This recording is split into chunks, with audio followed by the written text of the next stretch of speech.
नमस्कार दोस्तों अभी एसटीएफ हाल ही में बहुत ही चर्चा में बना हुआ है क्योंकि अतीक के बेटे का एनकाउंटर भी एसटीएफ ने किया है। और जब भी कोई एनकाउंटर होता है तो एसटीएफ का नाम उसके साथ जरूर जोड़ा जाता है। पर क्या आपको पता है कि ये एसटीएफ आखिर बना क्यों? तो ये एसटीएफ बना था एक शख्स के एनकाउंटर के लिए। यूपी के गोरखपुर में जन्मे साल 1973 में वो एक शिक्षक का बेटा था और उसका नाम था प्रकाश शुक्ला।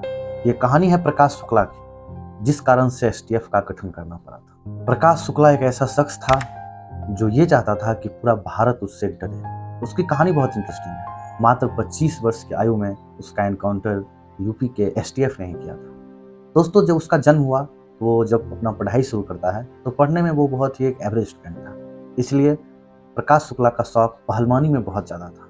भगवान ने उसको शरीर भी अच्छा दिया था, जिस कारण से वो बहुत ही हिष्ट पुष्ट और लंबा व्यक्ति था। अखाड़े में वो जाने लगा और उसका पहलवानी जो है वो बहुत ही अच्छा चल रहा था।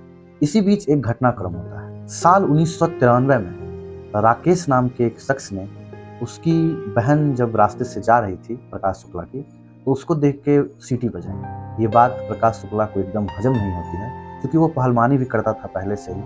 तो वो राकेश को इतना पीटता है कि उस पिटाई में राकेश की मौत हो जाती है। और जब राकेश की मौत हो जाती है तो प्रकाश शुक्ला, जो कि पहलवानी में अपना भाग्य आजमा रहा था, उसकी किस्मत वहाँ से बदलने वाली थी क्योंकि उसके ऊपर अब एक मर्डर का चार्ज लग चुका था। पर प्रकाश शुक्ला उन लड़कों में से नहीं था, वो उन व्यक्तियों में से नहीं था जो मर्डर के बाद खुद को पुलिस के सामने सरेंडर करना चाहता था। वो वहाँ से भाग के बैंकॉक चला जाता है। तो जब वो बैंकॉक भाग के गया तो वहीं से उसके माफिया बनने की शुरुआत हो जाती है। कुछ दिन बैंकॉक में रहने के बाद वो वापस बिहार आता है। जी हाँ दोस्तों, बिहार।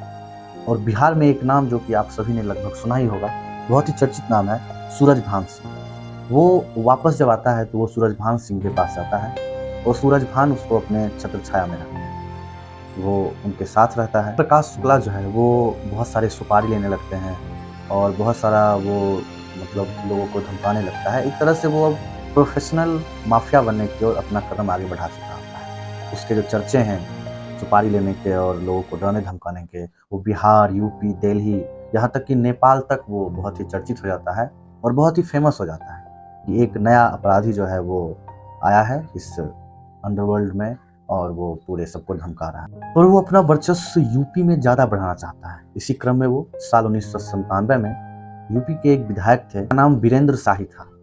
वीरेंद्र शाही को वो दिन दहाड़े गोली मार देता है और वीरेंद्र शाही भी एक बाहुबली टाइप के नेता थे। तो ये बात अब पूरे यूपी में, पूरे पूर्वांचल में उनका पकड़ था वीरेंद्र शाही का।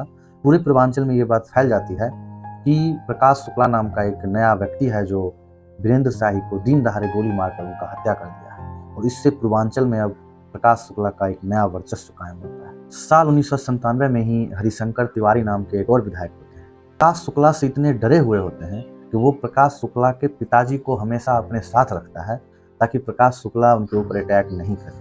और ये चीज़ उनके लिए कारगर भी साबित होती है और प्रकाश शुक्ला उन पर अटैक नहीं करते क्योंकि प्रकाश शुक्ला ने ये मन बनाया हुआ था कि उनको इस विधायक को भी मारना था, तो उनका जान बच जाता है। पर इधर प्रकाश शुक्ला का ग्राफ अपराध का दिनों दिन बढ़ते चले जाता है आगे और उसकी शान शौकत, उसकी माफियागिरी में बहुत अधिक बढ़ोतरी होते चल जाती है। इसी बीच 13 जून सन 1998 को प्रकाश शुक्ला ने एक ब्रज बिहारी प्रसाद नाम के एक विधायक, जो कि बिहार सरकार में मंत्री भी थे, वो उनकी हत्या कर देता है। और वो हत्या बस इसलिए होता है क्योंकि रेलवे का जो ठेका था वो लेने में उसको उनके कारण से दिक्कतें आ रही थी।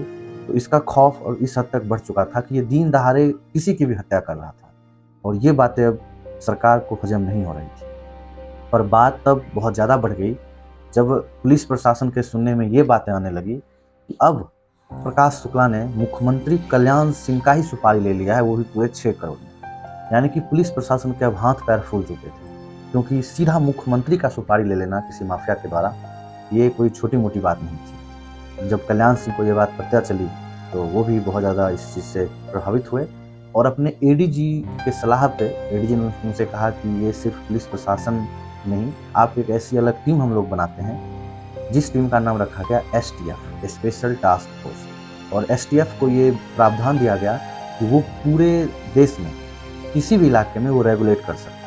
इसके लिए उसको किसी के परमिशन की ज़रूरत नहीं है, बिना एफआईआर के वो इन्वेस्टिगेशन कर सकता है। उसके पास बहुत सारे मॉडर्न हथियार दिए गए और उस वक्त एसटीएफ ने, प्रकाश शुक्ला उस वक्त मोबाइल यूज करते थे, भारत में उस वक्त मोबाइल आ चुका था। पर एक चीज़ थी, उस वक्त बहुत सारे लोगों को ये पता नहीं था कि मोबाइल से लोकेशन भी ट्रेस किया जा सकता है। तो प्रकाश शुक्ला ने एक रियल एस्टेट कारोबारी को धमकी दिया था हाल ही में कि वो हर फ्लैट पे उनको 50 लाख रुपए के आसपास रंगदारी दे, और इस बात को फॉलो करते हुए एसटीएफ की जो टीम थी उसने प्रकाश शुक्ला के मोबाइल को ट्रेस किया, फाइनली उसका एनकाउंटर कर दिया। तो इस तरीके से प्रकाश शुक्ला की कहानी को खत्म किया गया। पर प्रकाश शुक्ला एक ऐसा शख्स था जो बस 25 वर्ष की आयु में अपराध की दुनिया में वो बहुत ही आगे बढ़ चुका था, और एसटीएफ का गठन उसके एनकाउंटर के लिए ही किया गया। जो एसटीएफ अभी हाल ही में आप देख रहे होंगे, अतीक अहमद के बेटे का एनकाउंटर हुआ, या कहीं भी यूपी में एनकाउंटर होता है तो आप एसटीएफ का नाम उससे जुड़ा हुआ सोचते हैं। तो यूपी में जो माफियाओं का दौर रहा है, यूपी और बिहार में खास करके आप लोग देखते होंगे, गैंग ऑफ वासेपुर मूवी देखे होंगे, पूरा सही नहीं है पर वो किसी न किसी घटना से इंस्पायर होकर है। यूपी में इन माफियाओं का राज, जैसे विकास दुबे का घटनाक्रम देखे, अतीक अहमद का देखे, बिहार में भी बहुत सारे ऐसे हैं। तो ये बिहार और यूपी का पता नहीं ये कौन सा कनेक्शन है कि यहाँ किसी न किसी माफिया का राज चलते रहता है। तो ये थी एसटीएफ के गठन की कहानी, और सबसे पहले एसटीएफ किसके लिए गठित किया गया, इस वीडियो में हमने आपको वही बताया।